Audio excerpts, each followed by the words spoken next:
আগামী শুক্রবার হোলি এবং চন্দ্রগ্রহণ একই সাথে, তাই এই বিশেষ দিনে ইচ্ছে পূরণ, অর্থপ্রাপ্তি, সুখ শান্তি, ব্যবসায় উন্নতি এবং প্রেম ও দাম্পত্য জীবনের সাফল্যের জন্য অবশ্যই এই উপায় করুন।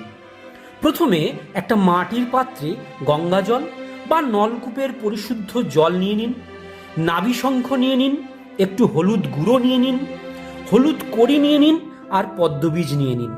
সেই জলে প্রথমে একটু হলুদ গুঁড়ো মিশিয়ে দিন, একটা নাভিশঙ্খ দিয়ে দিন, একটা হলুদ কড়ি দিয়ে দিন, একটা পদ্মবীজ দিয়ে দিন। এরপর জলটি নাড়তে নাড়তে 11 বার মহালক্ষ্মী প্রাপ্তি মন্ত্র জপ করুন। ওম শ্রীম হ্রিম ক্লিম মহালক্ষ্মী নমঃ। এরপর এই জল ভর্তি মাটির পাত্রটি বাড়ির ঈশান কোণে একটা হলুদ কাপড়ের ওপর রেখে দিন।